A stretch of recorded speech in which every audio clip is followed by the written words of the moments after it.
नमस्कार। इन खबर में आपका स्वागत है। कोरोना के कोहराम के बीच सियासत अलग तांडव कर रही है। कोई भी पीछे हटने को तैयार नहीं है, चाहे वो मोदी सरकार हो या राज्यों की सरकारें हों। बिहार की अलग ही तासीर है। वहाँ पे राजनीति, वहाँ की सोच, वहाँ की समस्याएं एकदम अलग है। सुशील मोदी जो बीजेपी के नेता हैं, राज्यसभा में आ गए, केंद्र की राजनीति में शिफ्ट हो गए, लेकिन बिना बिहार के उनका मन नहीं लगता। लिहाजा समय समय पे वो भी लालू परिवार पे तंज कसते रहते हैं। लालू के साथ तो स्टूडेंट लाइफ में, स्टूडेंट राजनीति में भी रहे हैं और तंज भी कसते रहते हैं। दोनों की दोस्ती भी है और सियासी दुश्मनी भी है। इस बार का जो विवाद शुरू हुआ है वो तेजस्वी यादव ने जो अपने सरकारी निवास को कोविड सेंटर के रूप में तब्दील किया है, उसको लेकर के। उसको तब्दील करने के बाद उन्होंने सरकार से अपील की कि अब इसे सरकार टेक ओवर कर ले।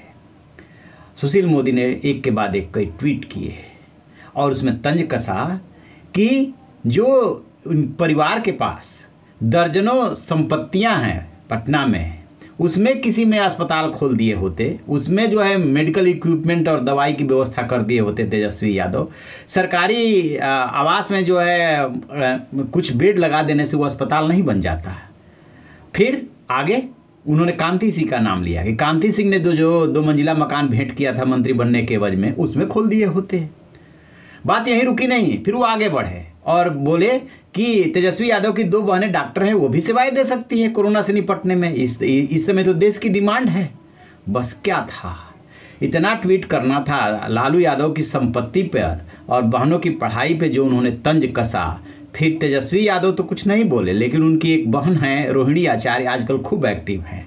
ऐसा लग रहा है जैसे 2 बहनें, मीसा और रोहिणी जो है, मीसा तो राजनीति में आ चुकी है, रोहिणी जो है दस्तक देने वाली हैं। लिहाजा वो सोशल मीडिया खास तौर से ट्विटर पे खूब एक्टिव रहती हैं। उन्होंने सुशील मोदी को एक तरह से कह सकते हैं बिहारी भाषा में दौड़ा लिया और एक के बाद एक कई ट्वीट कर डाले।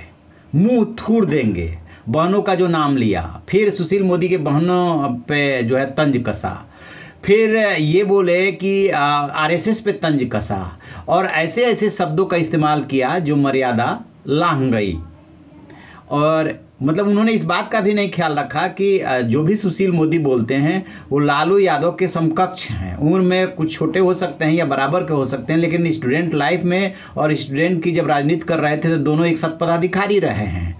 तो बेटे बेटियों को बोलने में थोड़ा सा ध्यान रखें, लेकिन रोहिणी आचार्य ने इस बात का ध्यान नहीं रखा। खबरदार जो आगे से तेजस्वी की बहनों के बारे में बात की, अपनी बहन को देखो और जो है तू संपत्ति की बात करो, तू तड़ाक सब कुछ वो कह डाला कि मुँह थूर देंगे। उसका बिहारी भाषा में मुँह थूरने का मतलब होता है मुंह को तोड़ना। तो अभी ये संग्राम चल ही रहा है। अब कौन इन्हें समझाए, इन नेताओं को और ये नए राजनेता जो बनना चाह रहे हैं इन लोगों को, कि ये काम, ये अवसर तू मैं का नहीं है, ये कोरोना से एकजुट होकर के लड़ने का है।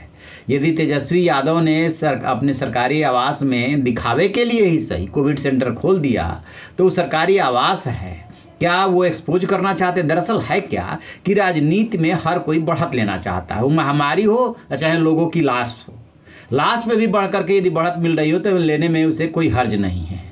अब सवाल ये उठ रहा है कि तेजस्वी यादव को यदि कोविड सेंटर ही खोलना था तो कहीं और खोलते, सरकारी आवास में क्यों? और सरकारी आवास में यदि उन्होंने खोल भी दिया तो सरकार को इसे बहुत लाइटली ले लेना चाहिए था। कोई बात नहीं, चलो हम इसे टेक ओवर करके यहीं पे चला देते हैं अस्पताल।